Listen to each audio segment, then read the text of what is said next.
வணக்கம். சிறகடிக்க ஆசை சீரியலில் இனி என்ன நடக்க போகுது அப்படின்னு தான் பார்க்க போகிறோம். எங்கள் மனோஜுக்கு 2-3 நாளாகவே உடம்பு சரியில்லை. அப்போ நைட்டு சரியாக தூங்காமல் உட்காந்துட்ருக்காரு. மனோஜ் என்னாச்சு அப்படிங்கிறாங்க. ஒன்றும் இல்லை அப்படிங்கும்போது, ரோஹிணி எனக்கு எதுவும் ஆயிருமோன்னு பயமாக இருக்குது அப்படிங்கிறாங்க. மனோஜ் என்ன பண்ண சொல்கிறீங்கன்னு சொல்லி ரொம்பவே அழுகுறாங்க. அழுகும்போது சவுண்டு கேட்டு விஜயா வராங்க. டேய் மனோஜ் என்னடா ஆச்சு அப்படிங்கிறாங்க. எனக்கு ஒன்றும் தெரியலம்மா, என்ன பேசாமல் நீங்கள் ஆஸ்பத்திரி கூட்டி போகிறீங்களா அப்படிங்கும்போது, வா மனோஜ், நான் உங்களை கூட்டி போய் நான் எவ்வளோ செலவானாலும் பரவாயில்லை, நான் ஒரு பெரிய ஆஸ்பத்திரியில் வச்சு நான் பார்க்குறேன் அப்படின்னு சொல்லி ரோகிணி சொல்கிறாங்க. உடனே விஜயா சொல்கிறாங்க, ஆமாம் நீ பெரிய கோடீஸ்வரி, பெரிய மல்டி மில்லியனர் மகா, நீ பெரிய ஆஸ்பத்திரி வச்சு பார்த்துருவியோ. டேய் மனோஜ் வாடா, எவ்வளோ செலவானாலும் பரவாயில்ல, உங்கள் அப்பா பென்ஷன் பண்ண ஏன்ட தான் இருக்கு வா அப்படின்னு சொல்லி கூப்பிட்டு போகிறாங்க. டேய் முத்து எந்திரா அப்படிங்கிறாங்க. என்ன விஷயம் அப்படிங்கிறாங்க. மனோஜ் உடம்பு சரியில்லை அப்படிங்கும்போது, சரி வாங்க அப்படின்னு சொல்லி ஆஸ்பத்திரி கூப்பிட்டு போகிறாங்க. அங்கே போய் டாக்டர் சொல்கிறாங்க, இவர் ரொம்பவே சங்கடத்தில் இருக்கார், அதனால் இன்னும் ஒரு வாரம் ரெஸ்ட் எடுக்கணும் அப்படிங்கிறாங்க. அம்மா ஒரு வாரம் நான் ரெஸ்ட் எடுத்தால் கடை யாருமா பார்க்குறது, பேசாமல் ரோகிணியே பார்க்க சொல்லிடலாமா அப்படிங்கும்போது, டே ரோகிணிக்கும் அந்த கடைக்கும் சம்மந்தம் இல்லைடா, அந்த கடை உங்கள் அப்பா பணத்தால் உருவானது, அதனால் நான் தான் பார்க்க போகிறேன் அப்படிங்கும்போது, என் மம்மி உங்களுக்கு தான் ஒன்றுமே தெரியாது அப்படிங்கும்போது, என்னடா தெரியாது, அங்கேருந்து எனக்கு தெரியல, அவனை ஃபோன் அடிக்க நீ சித்தனா மாதத்தில் இருக்கு அப்படிங்கிறாங்க. சரிம்மா அப்படிங்கிறாங்க. காலையிலே விடியுது. ரோஹிணி கேட்குறாங்க, ஆண்டி உங்களுக்கு வியாபாரத்தை பற்றி ஒன்றும் தெரியாது அப்படிங்கும்போது, என்ன ஒன்றும் தெரியாதுங்க, நானும் படித்தவ தான், எனக்கு எல்லாம் தெரியும், நீ என் பையன் கடையில் போய் கொஞ்சம் தொழில் கற்றுக்கிட்டா நான் போய் கற்றுக்க முடியாதா, நானும் நடன பள்ளியில் சும்மா இருக்க நேரம் மனோஜ் கடையில் போய் தான் இருக்க போகிறேன், நான் பார்த்துக்கிறேன் அப்படின்னு சொல்லி விஜயா நேராக கடைக்கு போகிறாங்க. கடைக்கு போய் சாவி கொடுக்காங்க அசோக்கிட்ட. அசோக் கடையை திறக்காரு. எல்லோரும் அவங்க வேலையை பார்க்குறாங்க. கல்லாப்பட்டியில் போய் உட்காந்துருக்காங்க விஜயா. கல்லாப்பட்டியில் நம்ம உட்காந்த பிறகு தான் கல்லாப்பட்டிக்கே ஒரு தோரணையாக இருக்குல்ல அப்படின்னு நினச்சிக்கிட்டு நேராக பார்வதி கால் பண்ணி பர்னிச்சர் கடைக்கு வர சொல்கிறாங்க. அதே மாதிரி அவங்க ஃப்ரெண்ட்ஸ் எல்லாருக்குமே ஃபோன் பண்ணி வர சொல்கிறாங்க. கிட்டத்தட்ட ஒரு 10 ஃப்ரெண்ட்ஸ் வராங்க. எல்லாருமே விஜயா, இந்த பர்னிச்சர் கடை உன் பேரில் இருக்குது, நீ ஓனராக இந்த கல்லால் உட்காரும்போது தான் அது ஒரு மாசாக இருக்குது, நீ எப்போவுமே நீ இரு, உன் பையனை வேணால் எல்லா வரவு சொல்லியும் பார்க்க சொல்லு, ஆனால் கல்லால் நீ இரு, அந்த அழகு தான் தனி அழகாக இருக்குது அப்படின்னு அப்படியே சொல்கிறேன் அப்படின்ட்டு இருக்கும்போது, வியாபாரத்துக்கு 2-3 பேர் வராங்க. வரும்போது விஜயா நல்லாவே வியாபாரம் பண்ணுறாங்க. அப்போது மனோஜுக்கு ஃபோன் பண்ணி சொல்லுவாங்க, டேய் மனோஜ் வியாபாரம் ஆகலைன்னு அம்மா 2 ஹவரில் 2 லட்ச ரூபாய்க்கு வியாபாரம் பார்த்துட்டேன் அப்படிங்கும்போது, ஏம்மா சூப்பர்மா, உங்கள் யோகம் வியாபார யோகம்மா அப்படிங்கிறாங்க. அன்னைக்கு மட்டுமே கிட்டத்தட்ட ஒரு 7 லட்ச ரூபா வரைக்கும் இருக்குது. இந்த 7 லட்ச ரூபாயோட வீட்டுக்கு போகிறாங்க. ஏங்க இந்த ரோகிணியை கூப்பிடுங்க அப்படிங்கிறாங்க. நம்மள்கிட்ட ஏன் அப்படிங்கிறாங்க. ஏய் வெளியே வாடி அப்படிங்கிறாங்க. என்னத்தை அப்படிங்கிறாங்க. எனக்கு வியாபாரத்தை பற்றி ஒன்றும் தெரியாது அப்படி இப்படின்னு சொன்னேன். மனோஜே இது வரைக்கும் 7 லட்ச ரூபாய்க்கு வியாபாரம் பார்த்தேன், நான் ஒரே நாளில் 7 லட்ச ரூபாய்க்கு வியாபாரம் பார்த்துருக்கேன், ஏங்க இப்போ நம்மளுக்கு எவ்வளோ லாபம் வந்திருக்கும் அப்படிங்கும்போது, விஜயா நீ 7 லட்ச ரூபாய்க்கு வியாபாரம் பார்த்தியா அப்படிங்கும்போது, ஆமாங்க கல்லால் இருந்தேன், வியாபாரம் அப்படி ஆச்சு, ராசின்னு ஒன்று வேணும்லாங்க அப்படிங்கும்போது முத்து சொல்கிறாரு. அப்போ உங்கள் பையன் மனோஜுக்கு ராசி இல்லையா, அவர் ராசி இல்லாமல் தான் கல்லால் வருமானம் வரலையா, இல்லை உழைப்பு இல்லையா அப்படிங்கிறாங்க. இப்படிலாம் பேசிகிட்டு இருக்காத, மனோஜும் கோடிக்கணக்கில் ஒரு நாள் பிஸ்னஸ் பண்ண தான் செய்வான் அப்படிங்கிறாங்க. பிஸ்னஸ் பண்ணலாம் சரி தான், தலைவர் கடங்காரங்க போகிற கடனை கொடுங்க, ஏதோ பேங்கில் கொஞ்சம் ஏதோ கிரெடிட் கார்டாக ஏதோ ஒரு கார்டில் லோன் வாங்கியிருப்பார் உங்களுக்கு, அந்த மேனேஜர் என்னை பார்த்து சொன்னார் அப்படிங்கிற. அவரே ஏன்டா ஒன்றையும் சொல்ல போகிறாரு அப்படிங்கும்போது, என் காரில் வந்தார், வரும்போது மனோஜுங்கிறவர் உங்கள் அண்ணன் தானே தம்பி, விசாரிக்கும் போது தெரிஞ்சிச்சு, ஒழுங்காக பணத்தை கட்ட சொல்லுங்கள் தம்பி, இல்லைன்னா அவர் கடையை நடத்திக்க மாட்டார், கடையை நாங்கள் எடுக்க வேண்டியதாகி போகும், எங்களுக்கு தர வேண்டிய பணம் கொஞ்சம் பணம் தான், ஆனால் கொஞ்சம் பணத்துக்கு அவர் கடையை வந்தாலும் இறந்துருவார் தம்பிங்க, அதனால் கடனை கொடுக்க பாருங்கள் அப்படிங்கும்போது, மனோஜ் கால் பண்ணாங்க, டேய் நீ எதுவும் பேங்கில் எதுவும் பணம் வாங்கியிருக்கியா அப்படிங்கும்போது, ஆமாம்மா வாங்கியிருக்கேன், அதை வாங்கி தானம்மா உங்களுக்கு கொஞ்சம் கிஃப்ட்லாம் கொடுத்தேன், நான் கொஞ்சம் கை செயின்லாம் போட்டேன், ரோஹிணிக்கு தாலி செயின்லாம் போட்டோம்லாம்மா அப்படிங்கும்போது, டேய் அதை கட்டலைன்னா கடையில் அவங்க அதை எடுத்துருவாங்கிறாங்க அப்படிங்கிறாங்கம்மா, அந்த 7 லட்ச ரூபாய் நீங்கள் என் அக்கௌண்ட்டில் போட்டுருங்க, அதை நீங்கள் பேங்க்லாம் கொடுக்கணும், நான் பார்த்துக்கலாம், அவனை சும்மா இப்படி பில்டப் பண்ணுவாங்க, உங்கள் பையன் எவ்வளோ படிச்சிருக்கான்னு உங்களுக்கு தெரியுங்களே, நம்மட்டெலாம் அந்த பணத்தெல்லாம் வாங்கிக்க முடியாது, நான் எப்படி பார்க்கணுமோ பார்த்துக்கிட்டேன் அப்படிங்கும்போது, டேய் மனோஜ் கடை போயிடக்கூடாதா அப்படிங்கும்போதேம்மா, நம்ம 7 லட்ச ரூபாலாம் மொத்தமாக கொடுக்கக்கூடாது, அவங்க கேட்டாலாம் இப்படி தான் சொல்லுவாங்க, பில்டப் பண்ணுவாங்க, பில்டப் பண்ணும்போது ஒரு 50,000 கையில் கொடுத்தோன்னா செத்தண்டாமல் போவாங்க, அந்த மாதிரி பார்த்துக்கலாமா, நீங்கள் அக்கௌண்ட்டில் காலில் போட்டுருங்க அசோக்கிட்ட கொடுத்து அப்படிங்கிறாங்க. சரிடா அப்படிங்கிறாங்க விஜயா. முத்து சொன்ன மாதிரி அந்த பேங்க் கொடுக்க வேண்டிய காசை அது 7 லட்ச ரூபாய் கொடுத்துரு, இன்னொரு 3 லட்ச ரூபாயும் கொஞ்சம் எல்லாத்தையும் வட்டியும் கேட்பாங்க, அதையும் கொடுத்தா சரியாக போயிருங்களா அப்படிங்கும்போது, என் பையன் சொல்லிட்டான் 7 லட்ச ரூபாலாம் மொத்தமாக கொடுக்கக்கூடாது, அவங்க நொந்து நூலாகி வரையில் ஒரு 50 ரூபா கொடுத்தா போயிடுவாங்க, 50,000 கொடுத்தா போயிடுவாங்க, நம்ம எதுக்கு மொத்தமாக கொடுக்கணும், இதை வச்சு நம்ம ரொட்டேஷன் பண்ணிக்கலாம்னு சொல்கிறான் அப்படிங்கிறாங்க. உடனே உன் பையன் பேர் அப்படி சொல்லுவான், எந்த கடனையுமே முழுசாகவும் அடைக்கணுங்கிறது எண்ணமே கிடையாதுல்ல அப்படிங்கும்போது முத்து சொல்கிறார், எப்பா வாங்கிட்டு வாங்கினா 28 லட்சமும் அம்பேலு கடன்காரங்க பூரா மனோஜ்கிட்ட கொடுத்துட்டு தந்துடுவாருன்னு நினைக்காங்க, ஒரு கடமையும் கொடுக்க போகிறதில்ல, அந்த பேங்க்காரங்க சொன்ன மாதிரி கடையை தான் எடுக்க போகிறாங்களோ என்னமோ அப்படிங்கிறாங்க. டேய் வாயை மூடுறா அப்படிங்கிறாங்க. நான் வாயை மூட தயாராக இருக்கேன், ஆனால் மனோஜோட கடனை கொடுக்க சொல்லுங்கள், கடன்காரங்க எல்லாமே சுற்றி இருக்கவங்கள தான் கேட்பாங்க அப்படிங்க ஒன்றியாண்டா கேட்க போகிறாங்க, நீ இந்த வீடு விட்டு போக உன்னை பற்றி கேட்க மாட்டாங்க அப்படிங்கும்போது, என்னத்தை பேசிக்கிட்டு இருக்க, மனோஜோட தப்பு செய்தானா மனோஜை பேசு, இப்போ மனோஜுக்கு ஆஸ்பத்திரிக்கு யார் சாப்பாடு கொண்டு போகிறா அப்படிங்கும்போது, நான் கொண்டு போகிறேன் அங்கிள் அப்படின்னு சொல்லி ரோகிணி சாப்பாடு கொண்டு போகிறாங்க. மனோஜ் நான் அவங்க கூடயே இருக்கேன் அப்படிங்கும்போது, அம்மா நீ ஏசுவாங்க, நீ பேசாமல் வீட்டுக்கு போயிரு அப்படிங்கும்போது, உங்கள் அம்மா தான் இங்கே இல்லையே அப்போ கூட நான் இங்கே இருக்கக்கூடாதா அப்படிங்கும்போது, நீ இங்கே இருக்கேன்னு தெரிஞ்சால் கண்டிப்பாக எங்கள் அம்மா சத்தம் போடுவாங்க அப்படின்ட்டு இருக்கும்போது விஜயா வந்துடுறாங்க. டேய் ரோகிணி கொண்ட சாப்பாடெலாம் நீ சாப்பிட வேண்டாம், இந்த சாப்பாடை சாப்பிடு, அம்மா உனக்காகவே ஸ்பெஷலாக ரெடி பண்ணி கொண்டு வந்தேன் அப்படிங்கிறாங்க. சரி மம்மி அப்படின்னு சொல்லி சாப்பிட்றாங்க. ரோகிணி அழுதுகிட்டே வீட்டுக்கு வர்றாங்க. இப்போ வார வழியில் விஜயா சொல்கிறாங்க, இங்கே பாருடே என் பையன் எனக்கு தான் ஃபஸ்ட்டு, அதுக்கப்புறம் தான் உனக்கு, சும்மா தேவையில்லாமல் மனோஜ் அன்பை காட்டுவான்னு நினச்சிக்கிட்டு இருக்காத, நீ நடிச்சிக்கிட்டு இருக்காத, எத்தனை பொய் அப்படின்னு சொல்லிட்டு வீட்டுக்குள்ளே போகிறாங்க. 2 பேரும் ஒன்றா வரதை பார்த்துட்டு அண்ணாமலை இப்போமாவது மாமியார் மருமகள் ஒன்றா சேர்ந்து போயிட்டு வரையில அப்படிங்கும்போது, ஒன்றாலாம் வரலைங்க, ஆட்டோவில் ஒரே ஆட்டோவில் வந்தால் பைசா கம்மியாகுமான்னு வந்தோமே தவிர்த்து ஒன்றாலாம் வரல, என் பையன் நான் கொண்டு போன சாப்பாடை தான் சாப்பிடுவான், கொண்டு போன சாப்பாடை சாப்பிட மாட்டான் அப்படிங்கும்போது விஜயா, ரோகிணி யார், மனோஜ் பொண்டாட்டி தானே, மனோஜ் சாப்பிட மாட்டானா பொண்டாட்டி கொண்டு வந்து சாப்பாடை அப்படின்ட்டு இருக்காங்க. மறுநாள் விஜயா கடைக்கு போகிறாங்க. அப்போ கடன்காரங்க ஒரு 5-6 பேர் கடையில் உட்காந்துட்டு கடன் இருந்தால் தான் கடையை விட்டு போவேன் அப்படிங்கிறாங்க. வியாபாரமே ஆகலை. அப்போ வியாபாரம் ஆகலை, வியாபாரம் ஆனம்பளுக்கு தரோம் அப்படிங்கும்போது, நேற்று 7 லட்ச ரூபா ஆகிருக்கு, அதை அந்த விசாரிக்கும் போது சொல்லிட்டாங்க அப்படிங்கும்போது அசோக்கிட்ட தான் அது இருக்குது. ஐயோ அசோக் சொல்லிட்டான் போலையே அப்படின்னு சொல்லிட்டு, அசோக் சொல்லிடாத அப்படின்னு சொல்லி விஜயா கண்ணை காமிக்காங்க. மேடம் நான் சொல்லிட்டேன் என்கிட்ட 7 லட்ச ரூபா இருக்குதுன்னு சொல்லிட்டு அப்படிங்கிறாங்க. 7 லட்ச ரூபா வருமானம் ஒரு நாளைக்கு வருது, 4-5 நாளில் எங்கள் கடத்தையே அடைச்சி விட்றலாம், ஆனால் நீங்கள் அதை செய்ய மாட்டேறீங்க அப்படின்னு சொல்லிட்டு, இந்த 7 லட்ச ரூபாயை எங்களுக்கு பிரித்து தாங்க அப்படின்னு விஜயா பிரித்து கொடுத்துட்றாங்க. பிரித்து கொடுத்து அங்கேருந்து மனோஜுக்கு கால் பண்ணாங்க. டேய் கடன்காரங்க போகிறாங்க, கடையில் இருந்துட்டு ரொம்ப வரி பண்ணிட்டாங்க, வேறு வழி இல்லாமல் 7 லட்ச ரூபாயை பிரித்து கொடுத்துட்டேன் அப்படிங்கும்போது, ஏன் மம்மி அப்படி பிரித்து கொடுக்கீங்க, 7 லட்ச ரூபா மட்டும் இருக்குன்னு யாருக்கு தெரியும் அப்படிங்கும்போது, டேய் நான் கடைக்கு வரதுக்கு முன்னுக்கிட்டே இந்த அசோக் எல்லாத்தையும் சொல்லியிருக்காண்டா அப்படிங்கும்போது, அசோக்கு வேலை விட்டு நிப்பாட்டிருக்கம்மா அப்படிங்கும்போது, அசோக் நீங்கள் நாளிலேருந்து வேலைக்கு வர வேண்டாம் அப்படிங்கும்போது, சூப்பர் மேடம் வேலைக்கு வர வேண்டாம்னா 4 மாதம் சம்பளம் தாங்க சம்பளம் பாக்கி இருக்குது, அது போக திடீர்னு வேலையை விட்டு நிப்பாட்டும் போது எனக்கு 10 மாதம் சம்பளம் அனுப்பணும் அப்படிங்கிறாங்க. இதை கேட்ட விஜயா, என்ன 10 மாதம் தரணுமா, அதுவும் 4 மாதம் சம்பளம் தரணுமா அப்படிங்கிறாங்க. உடனே ஆமாம் 4 மாதமாக சார் எனக்கு தரல, எல்லோரும் கொடுத்துட்டேன் அசோக்கு, நீ புரிஞ்சிக்க மாட்டியான்னு சொல்லி 4 மாதமாக நீ ஏமாற்றிட்டாரு, இப்போ நீங்கள் நான் பணம் தரையிலா இல்லை நான் இருக்கட்டுமா அப்படிங்கிறாங்க. இல்லை இரு அப்படின்றாங்க. விஜயாவுக்கு என்ன செய்யணும்னு தெரியல. மனோஜ் அப்போ வியாபாரம் ஏனோ தானோ தான் நடத்தானா அப்படின்னு சொல்லிட்டு மனசில் நினைக்காங்க. அன்றைக்கி ஒரு 2 லட்ச ரூபாய்ட்ட வியாபாரம் ஆகுது. 2 லட்ச ரூபாய்ட்ட வியாபாரம் ஆகுது. இன்னொரு கடன்காரங்க வராங்க. அதான் எனக்கு பணம் தந்தால் தான் போவேன் வைப்பேன் அப்படிங்கிறாங்க. மறுபடியும் அந்த கடன்காரங்க கொடுத்து எழுதி வச்சிடுறாங்க. சாயந்தரம் வீட்டுக்கு ஒன்றும் இல்லாமல் வராங்க. வரும்போது விஜயா இன்றைக்கி தான் வியாபாராச்சா அப்படிங்கும்போது, ஒரு 2 லட்ச ரூபாய்ட்ட ஆச்சுங்க, நேற்று ஒரு 7 லட்ச ரூபா ஆச்சு, எல்லாமே கடன்காரங்களுக்கு தான் கொடுத்துருக்கோம் அப்படிங்கும்போது, விஜயாங்க பாரு அப்படியாவது செய்யணும், மனோஜுக்கும் தினம் கடைக்கு போகிறான் வரான், வருமானம் வருதுங்க, கடன்காரங்க கொடுத்தா கடை முடிஞ்சிடும், அதுக்கப்புறம் வர்றது உங்களுக்கு லாபம் தானே அப்படிங்கும்போது, சரிங்க கடன்காரங்க எல்லாம் பொருள் ஊற்று கொடுத்தா அடுத்தவளை பொருள் வாங்கிறதுக்கு என்னங்க செய்கிறது அப்படிங்கும்போது, விஜயா ஒரு தொழில் பண்ண நான் கடன் வாங்கினேன் அதில் இப்படி ஆயிடுச்சுன்னு சொன்னால் அதில் நம்ம வருத்தப்படலாம், இல்லை சரி அப்படின்னு சொல்லலாம். ஆனால் மனோஜ் பணமே இல்லாத போது பீச் பங்களா கோடிக்கணக்கான மதிப்புள்ள பீச் பங்களா எதுக்கு தேவைச்சது தானே, அதுக்கு தேவையில்லாமல் கடன் வாங்கி தானே கடை வச்சுட்டு இருக்கான்.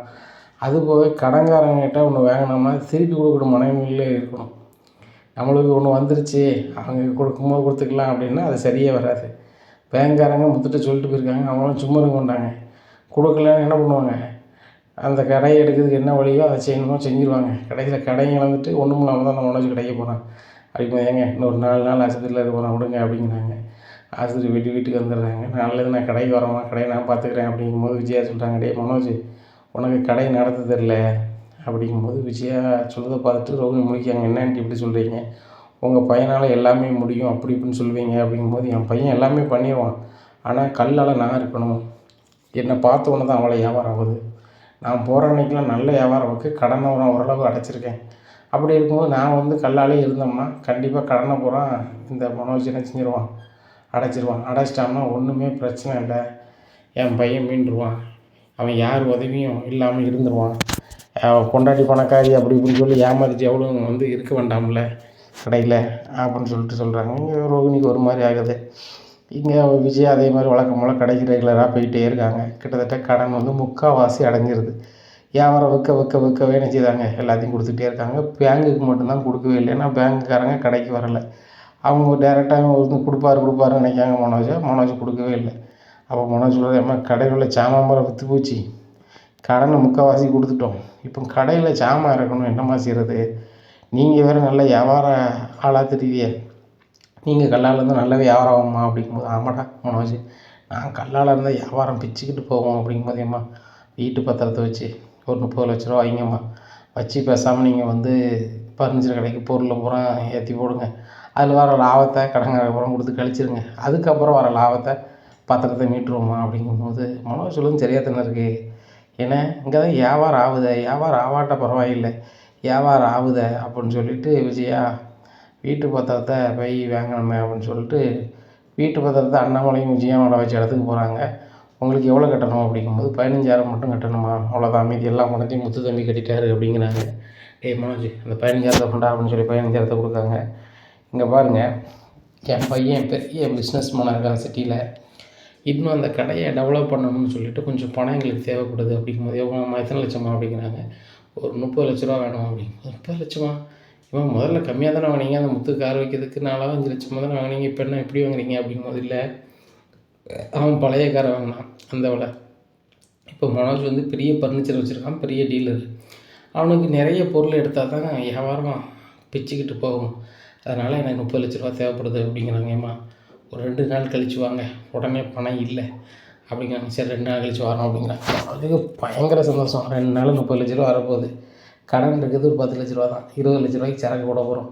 20 லட்ச ரூபாய்க்கு சரக்கு போட்டால் அசால்ட்டாக அந்த கடனை மீட்டர்லாம் இங்கே வீட்டு பத்திரத்தை எடுத்துட்டோம்னா ஒன்றும் பிரச்சனை இல்லை. அதுக்கப்புறம் அம்மா எவ்வளோ நாள் ரொட்டேஷன் பண்ண வீட்டு பத்திரத்தை வச்சு தருவாங்க. ஏன் அடுத்த வீடு வாங்குறது கூட நம்ம வந்து என்ன செஞ்சுக்கலாம், ஒரு பீச் பங்களாவோ ஏதோ வந்தால் கூட இந்த 30 லட்சம் 40 லட்சம்னு வச்சுட்டு ரொட்டேஷன் பண்ணிக்கலாம் அப்படின்னு சொல்லி ரொம்ப சந்தோஷமாக நினைக்காரு. இங்கே வீட்டுக்கு போயிடுறாங்க. விஜயா வீட்டுக்கு போகும்போதே ஸ்வீட் எல்லோரும் வாங்கிட்டு போகிறாங்க. இப்போ நம்மளை கேட்குறாங்க, என்ன விஜயா ஸ்வீட்லாம் வாங்கிட்டு வந்திருக்க அப்படிங்கும்போது, எங்க மனோஜ் வந்து அடுத்த லெவலை நோக்கி போக போகிறாங்க, பெரிய பிஸ்னஸ் மேன் ஆக போகிறான் அப்படிங்கும்போது, மனோஜ் வாழ்த்துக்கள் அப்படிங்கிறாங்க. ரோகிணி எல்லாமே நீ வந்த நேரம் தான் அப்படின்னு சொல்லி டவார்னு வாங்கிட்டு வந்தது. என்னடா சொல்லுது, அது ரோகிணி வந்த நேரமா, அப்போ அம்மா உன் கடைக்கு வந்த நேரத்தில் நீ முன்னேறலையா அப்படிங்கும்போது முத்து சிரிக்கிறாரு.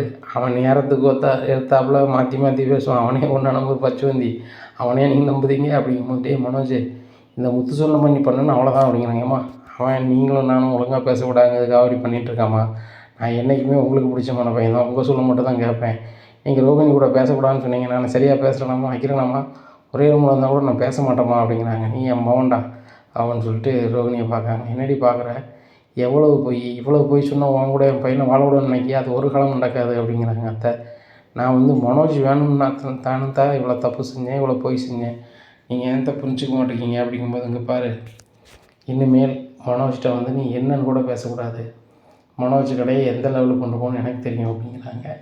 தினமும் விஜயா கடைக்கு போகிறாங்க, ஒரு நாளைக்கு 2 லட்சம் 3 லட்சம் வருது, வீட்டில் கொண்டு அதை பெருமையாக பேசுகிறாங்க. நான் போன நேரங்க அப்படி அப்படிங்கும்போது, நடன பள்ளியிலேருந்து மறுநாள் காலையில் வீட்டுக்கு எல்லோரும் வராங்க. வந்து என்ன நினச்சிட்ருக்கீங்க மாஸ்டர், எங்கள் பிள்ளைகளுக்கெல்லாம் நடனம் சொல்லித்தரோன்னு சொல்லி பணத்தை மட்டும் வாங்கிட்டீங்க, அதுக்கப்புறம் நடனமே சொல்லிக் கொடுக்கல, நீங்கள் உங்கள் பரிஞ்சு கடையில் போய் இருந்துக்கிறீங்களா, ஒன்று பணத்தை கொடுங்க, இல்லையா நடக்குது வேறு அப்படிங்கிறாங்க. டேய் மனோஜ், வியாபாரம் துறையை கொஞ்சம் பணத்தை எட்டுவா அப்படிங்கிறாங்க. அதனால் 1 லட்ச ரூபா எடுத்து வந்து செட்டில் பண்ணுறாங்க. இன்னும் 50,000 வேணும் அப்படிங்கிறாங்க. மனோஜ்கிட்ட இன்னும் 50,000 கொடுக்குறாங்க. இவங்க யாரும் வீட்டு பக்கத்தில் வராங்க, நடன பள்ளி நடத்தலை அப்படிங்கிறாங்க. உடனே அவங்க எல்லோரும் போயிடுறாங்க. அப்போ பார்வதின்னு சொல்லுதாங்க, இங்கே பாரு விஜயா, நடன பள்ளி நடத்தினா காணாது, ரெகுலராக நடத்தணும், நடத்தலைன்னா படிக்க வந்தவங்ககிட்ட நான் நடத்தலைப்பா, நீங்கள் போயிட்டு வேறு இடத்துல போய் சேர்ந்துக்காங்கன்னு சொல்லணும், உன் பாட்டில் உன் பையன் கடையில் போய் இருந்துக்கிட்ட அப்படிங்கும்போது பார்வதி அங்கே 5000த்துக்கும் 6000த்துக்கும் நான் வந்து கஷ்டப்பட்டு மாதக்கணக்கில் சொல்லிக் கொடுக்க வேண்டியிருக்கு. ஆனால் மனோஜ் கூட அப்படி இல்லை. கல்லால் போய் உட்காந்தாலே லட்சக்கணக்கில் வியாபாரம் ஆகுது. பேசாமல் அங்கேயே உட்காந்து நான் இது வரைக்கும் வியாபாரம் பண்ணலான்ட்டு இருக்கேன். என் ராசி நல்லாவே மனோஜுக்கு ஒரு கொட்டாகுது. என் பையனை சீக்கிரம் கோடீஸ்வரன் ஆக்கணும், என் கையிலையும் கோடி கணக்கில் புழங்கணும்னா கண்டிப்பாக நான் மனோஜ் ஃபர்னிச்சர் கடையில் தான் இருக்கணும் அப்படிங்கும்போது, கடங்காரங்களுக்கு எல்லாமே பொருளை பூரா விற்றுட்டு கடை வந்து சும்மா கிடக்கு, பொருளே இல்லைன்னு எல்லோரும் பேசுதாவா அப்படிங்கிறாவ. இதை கேட்டால் நம்மளை அப்படியா அப்படின்னு கேட்குறாங்க. ஆமாங்க, அது வந்து மனோஜ் வந்து வேறு வழி லைன் பண்ணிட்டான், பொருளை பூரா வந்து வேறு மாதிரி லைன் பண்ண போகிறான், வாங்கிடுவான் அப்படிங்கிறாங்க. இந்த முத்து சொல்கிறாங்கப்பா, வீட்டு பத்திரம் அடவில் இருக்குது, அம்மாட்ட ஏதாவது நல்ல மாதிரி சொல்லி என்னத்தையா தேவையில்லாமல் பேசி வீட்டு மேலே அதிக பணத்தை வச்சு வாங்கிறாம அப்படிங்கும்போது விஜயா சொல்கிறாங்க, ஏங்க வீட்டு பத்திரத்தை வச்சு ஏங்க கேட்க போகிறான் மனோஜ், இந்த முத்து மாதிரியோ மீனா மாதிரியோ கிடையாதுங்க. மனோஜ் ரொம்ப ஜென்டில்மேன், அவன் வந்து அடுத்தவங்க மனதுக்கெலாம் ஆசைப்பட மாட்டான் அப்படின்னு முத்து சிரிக்கிறாரு. ரவியும் சிரிக்கிறாங்க. என்னடா சிரிக்கிறீங்க அப்படிங்கும்போது, ஆமாம் அடுத்த பணத்துக்கு ஆசைப்பட மாட்டார், பொய் பேச மாட்டார் மனுஷன். வீட்டில் உள்ள நகையை எடுத்துகிட்டு அதுக்கு பதிலாக மாற்றி வச்சவன், வீட்டில் உள்ள அப்பா பணத்தை தூக்கிட்டு ஓடினவன், அப்பா படத்தில் கடையை ஆரம்பிச்சுக்கிட்டு மாமாவன் படத்தில் ஆரம்பித்தோம்னு சொன்னவன் அப்படிங்கும்போது முத்து வாய்க்கு வந்தாலாம் பேசிகிட்டு இருக்காங்க அப்படிங்கிறாங்க ரோகிணி. உடனே மீனா சொல்கிறாங்க, இங்கே பாருங்கள் ரோகிணி, நான் என் வீட்டுக்காரர் மேலே கோவத்தில் இருக்கேன் தான், அதுக்காக என் வீட்டுக்காரர் நீங்கள் பேச சம்மதிக்க முடியாது. அந்த பணத்தில் என் வீட்டுக்காருக்கு என்னது இருக்குது, பங்கு இருக்குது, அதனால் அவர் பேச தான் செய்வார். நீங்கள் தேவையில்லாமல் பேசாதீங்க ரோகிணி, அவங்க அண்ணங்கிட்ட அவங்க பேசுகிறாரு, அவங்க அம்மாட்ட அவங்க பேசுகிறாங்க, நீங்கள் ஏன் பேசிகிட்டு இருக்கீங்க அப்படிங்கும்போது, வழக்கம் போல் ரோகிணிக்கு சப்போர்ட் பண்ண இடத்துல மீனா, மீனா என்னடி ரோகிணிகிட்ட தேவையில்லாமல் பேசிகிட்டு இருக்க அப்படின்னும்போது ரோகிணிக்கு பயங்கர சந்தோஷம். பரவாயில்லையே, நம்மளுக்காக மாமியார் சப்போர்ட் பண்ண வந்துட்டாங்களேன்னு சொல்லிட்டு அப்படிங்கும்போது மீனா சொல்கிறாங்க, என்னத்த மறந்துட்டா, பழைய மாதிரியே பேசுகிறீங்களா, நான் வந்து உங்கள்கிட்ட போய் சொல்லிட்டு இந்த வீட்டுக்கு மருமகளாக வரலாத உங்கள் ரோகிணி மாதிரி அப்படிங்கும்போது, ஆஹா அப்படின்னு சொல்லிட்டு, ரோகிணி பார்த்தியாடி, உன்னையால் இந்த பூக்காரெல்லாம் என்னை வந்து என்ன சொல்கிறா, ஒரு மாதிரி மட்டமாக பேசுகிறா, அதுக்கெல்லாம் காரணம் நீ தானே, எவ்வளோ பொய்.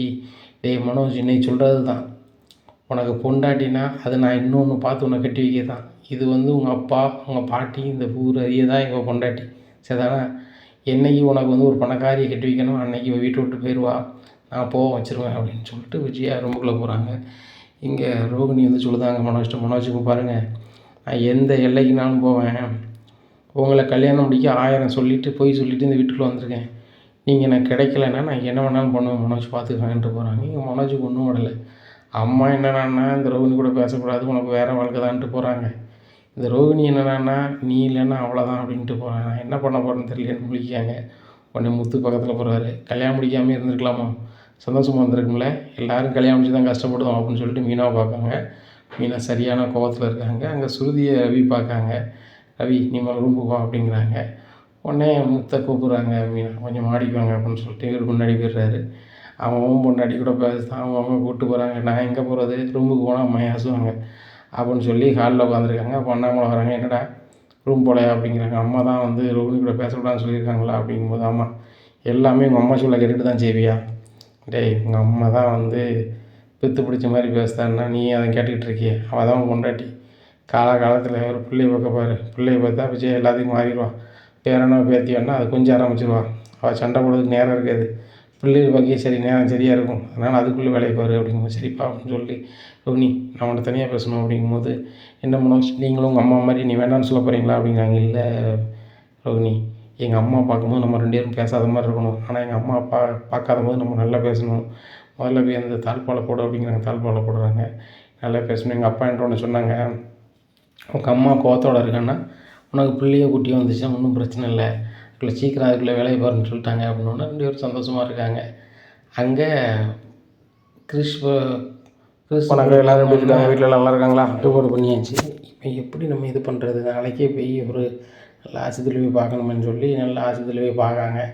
பார்க்கும்போது சொன்னாங்க, அது ஒன்றும் பிரச்சனை இல்லை பண்ணிக்கலாம், அதுக்கு ஒரு 5 லட்ச ரூபாட்ட வரும், நீங்கள் அதை ரெடி பண்ணி கொண்டாங்க அப்படிங்கிறாங்க. 5 லட்சம் ஆகுமா, கம்மியாக பண்ண முடியாதா அப்படிங்கும்போது, இல்லை அதுக்கு ஃபாரின்லேருந்து தான் ஒரு மருத்துவ வச்சு வராங்க, அவங்க தான் பண்ணுவாங்க, அதுக்கு 5 லட்ச ரூபா ஆகும் அப்படிங்கிறாங்க. 5 லட்ச ரூபாய்க்கு என்ன செய்யணும்னு தெரியலையே. மனோஜ் இப்போ தான் வந்து நம்மகிட்ட கூடி வராரு, நம்ம இதே ஒரு சாக்காக வச்சு நம்ம இது பண்ணிட்டோம் அப்படின்னா கண்டிப்பாக குடும்ப சொத்து நம்மளுக்கு கிடைக்கும். குடும்ப சொத்து கிடச்சிட்டுனா எங்கள் ஆன்ட்டி வந்து என்னை பணக்கார வீட்டு மருமகன்னு சொல்லுவது தானே எதிர்பார்த்து தானே கல்யாணம் முடித்தாங்க. அதே மாதிரி பாட்டி சொத்து வந்துச்சுன்னா நம்மளும் கோடீஸ்வரி ஆயிடுவோம், நம்மளும் பார்லர் வச்சிடலாம், நம்ம இதுக்கு வேலைலாம் வீட்டில் இருக்கணும். அதுபோக எங்கள் ஆன்ட்டி என்னை மதிப்பாங்க. அவங்க பேரில் நம்ம எப்படி ஃபர்னிச்சர் கடை வச்சனோ, சரி ஃபர்னிச்சர் கடை வச்சாரா என் வீட்டுக்காரு, நான் முன்னாடி எப்படி பார்லர் கடை வச்சனோ அதே மாதிரி ஒரு கடை வச்சுட்டா எங்கள் ஆன்ட்டிக்கு கண்டிப்பாக மறுபதி வந்துடுவாங்க.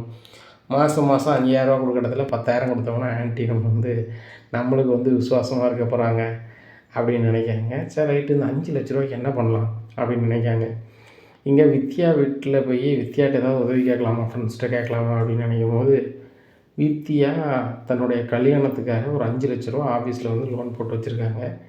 இதை ஒரு ஓரமாக வச்சுருக்காங்க. வித்யா அப்போ வந்து கதவை திறந்து வச்சுட்டு அவங்க கிச்சனில் இருக்காங்க. டபார்னு இந்த 5 லட்ச ரூபா எடுத்துகிட்டு ரோகிணி கிளம்பிடுறாங்க. இங்கே வித்யா சமையல்லாம் பண்ணிவிட்டு பணத்தை தேடி பார்க்காங்க, காணல. ரோகிணி வந்த மாதிரியே தெரியல. பணத்தை காங்கலேன்னு சொல்லிட்டு அங்கங்கே தேடுதாங்க. தேடும்போது பணம் எங்கே போச்சுன்னே தெரில. முருகனுக்கு கால் பண்ணி அழுகிறாங்க. முருகன், நான் ஆஃபீஸில் நம்ம கல்யாணத்துக்காக ஒரு 5 லட்ச ரூபா ரெடி பண்ணி வைப்போன்னு வச்சேன், பணத்துக்காக முருகன் அப்படின்னு சொன்னோன்னா முருகன் அவசர அவசரமாக வந்து என்னாச்சு வித்யா, 5 லட்ச ரூபா காங்கலங்கிறியா, 5 லட்ச ரூபா பெரிய பணம் இல்லை நம்மளுக்கு அப்படின்னு சொல்லி தேடி பார்க்குறாங்க. பணமே இல்லை. வேறு யாராவது வந்தாங்களா அப்படிங்கிறாங்க. வேறு யாருமே வரல, நான் கிச்சனில் தான் இருந்தேன்.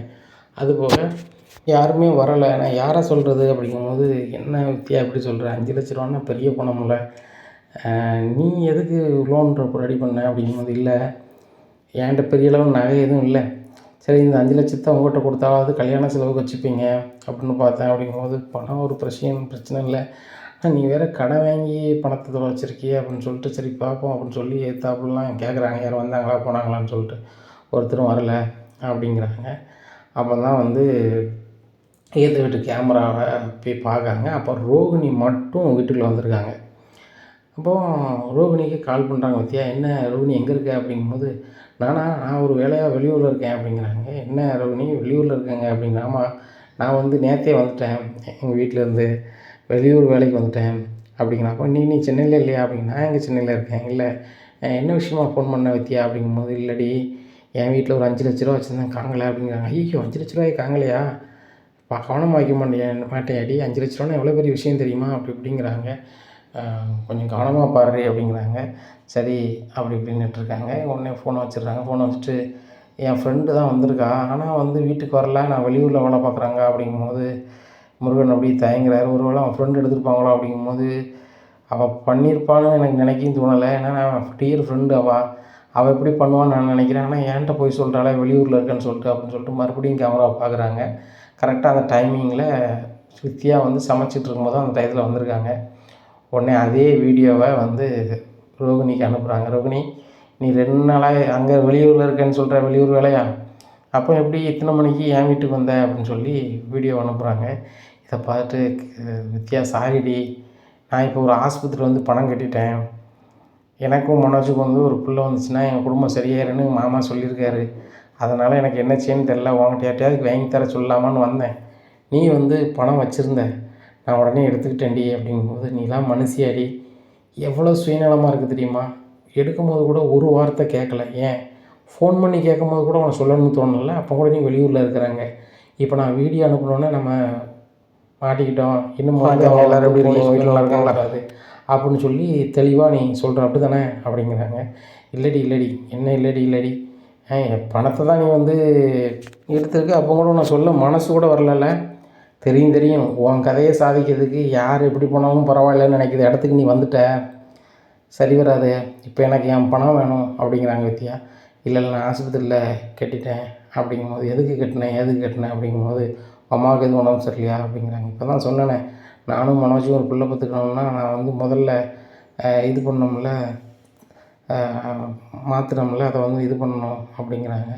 இங்கே பாரு, நீ வந்து ஏற்கனவே ஒரு பையன் வச்சுருக்க, அடுத்தாப்புல ஒன்று பக்கத்துக்கு நீ இது பண்ணுற, நான் வாழ்க்கையை ஆரம்பிக்கிறடி, எனக்கும் வயசு கொஞ்சம் புரிஞ்சுக்க, நான் கடன் வாங்கி அதை வச்சுருக்கேன், என் கை காசும் இல்லை, நான் கடனையாவது திருப்பி கொடுக்கணும்டி அப்படிங்கும்போது, இல்லை எனக்கு வேணும் அப்படிங்கும்போது, சரி என்னமோ பண்ணிக்கொடி, நான் என்னமோ பண்ணிட்டு போகிறேன் அப்படின்னு சொல்லிட்டு அழுதுட்டு ஃபோனை வச்சுருக்காங்க. வித்யா, என்னாச்சு அப்படிங்கிறாங்க. ரோகிணி தான் பணம் எடுத்திருக்கா, இல்லைன்னு சொல்கிறா, நான் அந்த வீடியோ அனுப்பின பிறகு சாரிங்கிறா, ரொம்ப சுயநலமாக இருக்கா அப்படிங்கும்போது, அவங்க யார் அப்படிங்கும்போது, உங்கள் ஃப்ரெண்டு முத்து இருக்கார்ல அப்படிங்கிற. ஆமாம், அவங்களோட அண்ணி தான் அப்படிங்கும்போது, அவங்க எதுக்கு ஆஸ்பத்திரி போயிருக்காங்க, எதுவும் உடம்பு சரியில்லையா அப்படிங்கும்போது, ஆஹா நம்ம இதை உளறிட்டேன்னா தப்பாக போயிருமே அப்படின்னு சொல்லிட்டு, இல்லை இல்லை அவங்க சொந்தக்காரங்களுக்கு ஒரு ஆள் உடம்பு சரியில்ல, இவங்ககிட்ட இப்போ காசு இல்லைல்ல, அதனால் எடுத்துட்டு போயிட்டாங்க அப்படிங்கும்போது, அப்படியா அவசரத்தானே எடுத்துருக்காங்க விடு பார்த்துக்கலாம், ஃப்ரெண்டுன்னு சொல்கிறேன் அப்படின்னு சொல்லிட்டு விட்டுறாங்க. இங்கே வித்யாவுக்கு அதை தாங்கவே முடியல. ஏன்னா இவ்வளோ ஃப்ரெண்டாக இருந்திருக்கோம், ரோகிணிக்கு என்னெல்லாமோ பண்ணியிருக்கோம். ஆனால் நம்ம வீட்டிலேருந்து பணத்தை அவள் வந்து ஆட்டையை போட்டு போகிறா. கேட்கும்போது கூட ஒரு உள்ளதை சொல்ல மாட்றா. நம்ம எவ்வளோ உண்மையாக இருக்கோம், ஆனால் வந்து அவள் வந்து இப்படி மறுக்காளே அப்படின்னு சொல்லி ரொம்ப வேதனைப்படுதாங்க இந்த வித்யா. அப்போ கரெக்டாக மீனா வராங்க. என்ன மீனா வாங்க அப்படிங்கிறாங்க. ஏன் வித்யா முகம் ஒரு மாதிரி இருக்குது அப்படி? ஒன்றும் இல்லை அப்படிங்கிறாங்க. சரி சரி இந்த வழியாக வந்தேன், அதான் பூ கொடுக்க வந்தேன்னு சொல்லி பூ கொடுத்து கிளம்பி போகிறாங்க. இப்படியா இருக்குது இந்த சூழ்நிலையில் ரோகிணி எல்லாம் செக் பண்ணிவிட்டு எல்லாம் பண்ணிடலாம், ஒன்றும் பிரச்சனை இல்லை, அன்றைக்கி 2 நாள் இங்கே இருக்க வேண்டியிருக்கும் அப்படிங்கிறாங்க. இப்போ ரோகிணி வீட்டில் சொல்லிவிட்டு நான் வெளியூர் போகிறேன், வெளியூரில் வேலை வரும்போது நான் வந்து வந்துடுவேன் அப்படின்னு சொல்லிட்டு சொல்கிறாங்க. அதுக்கு முன்னாடி அவங்க அம்மாட்ட என் சித்திட்ட பணம் வாங்கிட்டு சொல்லுவாங்க. எனக்கு ஒரு 50,000 வாங்கிட்டு வாம்மா, நான் 2 நாளில் வெளியூர் தங்கி பணம் கொண்டு போகிற மாதிரி கொண்டு போகணும் அப்படிங்கிறாங்க. ஆஸ்பத்திரியில் அவங்க கூட அவங்க அம்மா இருக்காங்க. அவங்க எல்லாம் ரெடி பண்ணிவிட்டு இது ஒன்றும் பிரச்சனை இல்லையா அப்படிங்கிற. ஒன்றும் பிரச்சனை இல்லை, 2 நாள் கழிச்சு செக் பண்ணி பார்த்தா நாங்கள் உறுதியாக சொல்லிடுவோம் அப்படிங்கிறாங்க. உடனே சரி டாக்டர் அப்படின்னு சொல்கிறாங்க. அங்கே 2 நாள் கழிச்சு இங்கேருந்து வேலைக்கு போயிட்டு போன மாதிரி 50,000 கொண்டு விஜயாட்ட கொடுக்காங்க. 2 நாள் தங்கி வேலை பார்த்துருக்கு, 50,000 தான் வருமா, ஏன் 5 லட்சம் 6 லட்சம் வராதா அப்படிங்கிறாங்க. இல்லை ஆண்டி அப்படின்னு சொல்லி கொடுத்துட்றாங்க. இங்கே விஜயா வீட்டில் ரோகிணி ரொம்ப சோர்வாக இருக்காங்க. அப்போ அதை பார்த்துட்டு மீனா என்ன ரோகிணி ஆச்சு, வெளியூர் வேலையில் ரொம்ப கஷ்டமாக இருந்துச்சா அப்படிங்கும்போது, நான் கஷ்டப்பட்டு தான் நினைப்பீங்க மீனா, நான் கஷ்டப்பட்டவங்களுக்கு என்ன அப்படிங்கும்போது, நீங்கள் நல்லா இருக்குன்னு சொல்லி தான் கேட்குறேன், உங்களுக்கு எதுவும் ஒன்றா சொல்லுங்கள் அப்படிங்கும்போது, எனக்கு எதுவும் தேவையில்லை நானே பார்த்துக்கிறேன் அப்படிங்கிறாங்க வீம்புக்கு. இப்போ காஃபி டீலாம் அவங்களே போட்டு குடிச்சிக்கிறாங்க. இப்படியா இருக்குது இந்த சூழ்நிலையில். 2 நாள் கழிச்சு ஆஸ்பத்திரி போகிறாங்க. பார்த்துட்டு பண்ணது உங்களுக்கு செட் ஆகலைங்க அவ்வளோதான் அப்படிங்கும்போது, என்னங்க சொல்கிறீங்க, 5 லட்ச ரூபா செலவு பண்ணி பண்ணியிருக்கேன், இப்போ செட் ஆகலைன்னு சொல்கிறீங்க அப்படிங்கும்போது, இல்லைங்க உங்களுக்கு வாய்ப்பு இல்லை, ஏதோ ஒன்று உங்கள் சூழ்நிலை வந்து இது பண்ணுது, அதனால் உங்களுக்கு வாய்ப்பு இல்லைங்க அப்படின்றாங்க. ரோகிணிக்கு என்ன சின்ன தெரில, 5 லட்ச ரூபா வந்து வித்யா வீட்டில் அவட்ட கேட்காம எடுத்தோம், அதுவும் செட் ஆகலை. அந்த வித்யா வந்து காராடி இருப்பான்னு நினைக்காம தான் இன்னும் நடக்கலைன்னு சொல்லிட்டு நேராக வித்யா வீட்டுக்கு போகிறாங்க. வித்யா உன் பணம் வந்து முழு மனசோடு எனக்கு வரல, நீ ரொம்ப எனக்கு காராடி இருப்பேன்னு நினைக்கிறேன் அப்படிங்கும்போது, நீ என் வீட்டு பக்கத்தில் வராத ரோகிணி, வீட்டு விட்டு வெளில போ, உன் கதையை சாதிக்கிறதுக்கு என்கிட்ட கேட்காம கூட பணத்தை அப்படி எடுத்துகிட்டும் கூட அவ்வளோ போய் சொல்கிறேன். இப்போ வந்து என்கிட்ட வந்து பாசத்தில் பார்க்க வரல, நான் எடுத்துகிட்டு என்ன மன்னிச்சுக்கன்னு கூட கேட்க வரல, உன் பணத்தை நான் எட்டு போனதுக்கு நீ வந்து காராடி இருக்கேன்னு சொல்லி என்கிட்ட வந்து கேட்குற, நீ உண்மையிலே நல்லாவே இருக்க மாட்டேடி, கிளம்பிருட்டி அப்படிங்கிறாங்க. ஏய் நீ புதுசாக கல்யாணம் பண்ணிக்க போகிறோன்னு நீ வந்து ஒதுக்க பார்க்குறியா அப்படிங்கிறாங்க. பாரு உன் கூட நான் பேசுனதுக்கு பழகுனதுக்கு நான் வந்து ரொம்ப வெட்கப்படுறேன், வேதனைப்படுறேன், சரியா, துன்பப்படுறேன், துயரப்படுறேன், நீ கிளம்பிடு அப்படிங்கிறாங்க. இதான் முடிவா அப்படிங்கிறத முடிவு, நம்ம வீட்டு பக்கத்தில் வராத அப்படிங்கிறாங்க. ரோகிணி கிளம்பிடுறாங்க. நேராக வீட்டில் போய் உட்காந்து ரொம்ப யோசிக்காங்க ரோகிணி. இனிமேல் சரி வராது, நம்மளுக்கு புள்ள உண்டான வாய்ப்பும் இல்லை, எல்லா விவரமும் தெரிஞ்சு போச்சு. இன்னும் வந்து இந்த ஆன்ட்டியை நம்ம கையில் எடுக்கணும், மனோஜை கையில் எடுக்கணும்னா ஏதோ ஒரு வகையில் அவங்களுக்கு பிடிச்ச மாதிரி நம்ம நடந்துக்கணும். பேசாமல் நம்ம சமையல் வந்து அவங்க 2 பேரும் சாப்பிட்றத நம்ம சமைக்கிற மாதிரி ரெடி பண்ணிடணும், அவங்களுக்கு பிடிச்ச மாதிரி பண்ணணும் அப்படின்னு நினைக்காங்க. மறுநாள் நேராக போய் ஒரு பூசாரி ஒரு ஆளை பார்க்காங்க. ஏதாவது இந்த சொல்லுவாங்கள்ல, எதையோ ஒரு பொடியை போட்டால் நம்ம சொல்ல கேட்பாங்கன்னு சொல்லிட்டு, அந்த மாதிரி பொடி இது இருக்கா அப்படிங்கிறாங்க. பொடி இருக்குது அப்படின்னு சொல்லிட்டு ஒரு தேவையில்லாத ஒரு பொடியை கொடுத்துட்றாரு. அப்போது மீனா வந்து டெக்கரேஷன் வேலைக்கு அவங்க நேரத்துக்கு போயிடுறாங்க. சரி ரைட்டு, மீனா சமைச்சு வச்ச மாதிரி நம்ம சமைச்சு வச்சுருவோம், நம்ம சாப்பாடை அவங்க சாப்பிடட்டும், சாப்பிட்ட பின்னாடி என்ன ஆகுது நம்ம சொல்லி அவங்க கேட்க மாதிரி ஆயிரும் அப்படின்னு நினைக்காங்க. இங்கே மீனா சமைக்கிறது மாதிரியே சமைச்சு வைக்காங்க. ஆனால் சாப்பாடு ரொம்ப இதாக தான் இருக்குது. அதுக்குள்ளே அவங்க வேணாம் பொடியை போட்டு வச்சுருந்தாங்க, அந்த பூசாரி கொடுத்த பொடியை போட்டு வச்சுருந்தாங்க. இங்கே வந்து அண்ணாமல்கிட்ட கேட்குறாங்க, இந்த மாதிரி ஏங்க மீனா சமைக்காம அவன் பாட்டில் போயிட்டாளா அப்படிங்கும்போது, விஜய் அங்கே பாரு, அந்த பிள்ளை எங்கே போனாலும் வீட்டு சமைக்காமல் போகாது அப்படிங்கிறாங்க. இங்கே அண்ணாமலையும் மீனா தான் சமைச்சாங்கன்னு நினச்சிட்டு இருக்காங்க. மீனாக்கிட்ட நான் சமைச்சிக்கிறேன், அத்தைக்கிட்டேயும் என் வீட்டுக்கார்ட்டையும் நான் வந்து டியர் ஆகணும், அதுக்கு நான் ஏதாவது வழி பண்ணணும், நான் சமைச்சிக்கிறேன்னு சொன்னேன். சரி ரோகிணி சமைங்கன்னு தான் அவங்க போயிருக்காங்க. இந்த விஷயம் மீனாவுக்கும் ரோகிணிக்கு தான் தெரியும். இவங்க சாப்பாடை சாப்பிட்டு பார்த்துட்டு ரொம்ப கேவலமாக இருக்குங்க அப்படின்னு சொல்லி கொஞ்சமாக சாப்பிட்டு எந்திரிச்சிடுறாங்க. மீனா சாப்பாடு கேவலமாக இருக்குங்கிற அப்படிங்கிற, நீங்கள் சாப்பிட்டு பாருங்கள் அப்படின்னு சொல்லி சாப்பிட்டுட்டு அண்ணாமலைக்கு தெரிஞ்சிடுது இது மீனா சமைக்கலன்னு சொல்லிட்டு. நீ தான் சமைச்சியா அப்படிங்கும்போது, ஆமாம் அங்கிள் நான் தான் சமைச்சேன், என் வீட்டுக்காரும் எங்கள் அத்தையும் வந்து வந்து என் சாப்பாடை சாப்பிடணும் அப்படிங்கிறத நான் சமைச்சேன் அப்படிங்கிறாங்க. அந்த ஆள் அந்த சட்டியை பார்க்காங்க விஜயா, அந்த சட்டி ரொம்பவே துருப்பிடிச்சு போயிருக்கு. இந்த துருப்பிடிச்ச சட்டியிலேயே வந்து சமையல் பண்ணேன் அப்படிங்கிறாங்க. அத்தை நான் பார்க்கல, இது கிச்சனில் இருந்துச்சு நான் பண்ணிட்டேன் அப்படிங்க. ச்சீ வாய மூடு அப்படின்னு சொல்லிட்டு, மனோஜ் துருப்பிடிச்ச இதில் வந்து இது பண்ணியிருக்கடா வாடா அப்படின்னு சொல்லி போய் வாந்தி பண்ணுறாங்க. ஓன்ட்டு கிடக்காங்க. ரொம்ப கெட்டதுக்கு மேலே முடியலை. முத்து வராரு. வந்தோடனே என்னாச்சுப்பா ஒரே சவுண்டாக கேட்கு அப்படிங்கிறாங்க. டேய் ரோகிணி தெரியாமல் துருப்பிடிச்ச பாத்திரத்தில் சமையல் பண்ணிட்டு உங்களுக்கு 2 பேரும் ஆஸ்பத்திரி கொண்டு சேரு அப்படிங்கிறாங்க. நேராக ஆஸ்பத்திரி கொண்டு சேர்க்காங்க. இது பண்ணிட்டு சொல்லுவாங்க, உங்களுக்கு ரொம்ப மோசமாக போகுது. ஏன்னா அந்த துருப்பிடிச்ச பாத்திரத்தில் சமைச்சு சாப்பிடக்கூடாது. அது ரொம்ப உடம்பு கேடு. அதனால் நீங்கள் எப்படின்னாலும் 1 மாதம் அங்கே இருக்க வேண்டியிருக்கும். நாங்கள் வந்து ரிப்போர்ட்டு தர்றது வரைக்கும் நீங்கள் நினைக்கக்கூடாது. இங்கேருந்து வெளியே போகக்கூடாது அப்படிங்கிறாங்க. அதை பார்த்துட்டு விஜயா, ஏய் ரோகிணி எங்களை வந்து இந்த நிலைமைக்கு ஆளாக்கிட்டல்ல, உன்னை சும்மா விட மாட்டோம் அப்படிங்கிறாங்க. அத்தை நான் உங்கள்கிட்ட வந்து சமைச்சு நல்ல பேர் வாங்குறதுக்கு தான் இதை பண்ணேன் அப்படிங்கிறாங்க. ஏய் வாயை மூடுறி அப்படிங்கிறாங்க. உடனே ரோகிணிக்கு எங்கே போகிறதுன்னா, அந்த சாமியாருக்கு பொடி போட்டு தந்தார். போட்ட உடனே நம்ம சொல்ல கேட்பாங்கன்னு பார்த்தா, அந்த பொடியை சாப்பிட்டு நம்மளுக்கு எதிராக பேசுகிறாங்களே, என்ன பண்ணலாம் அப்படின்னு சொல்லி ரொம்ப யோசிக்காங்க. இனி என்ன நடக்கும் இந்த விஜயா வீட்டில்? ரோகிணி இன்னும் அந்த வீட்டில் வாழ அந்த விஜயா சம்மதிப்பாங்களா அப்படிங்கிறத பொறுத்து வந்து பார்க்கலாம். நம்ம சேனலை நீங்கள் மறக்காமல் லைக் அண்ட் சப்ஸ்கிரைப் பண்ணுங்கள். நன்றி, வணக்கம்.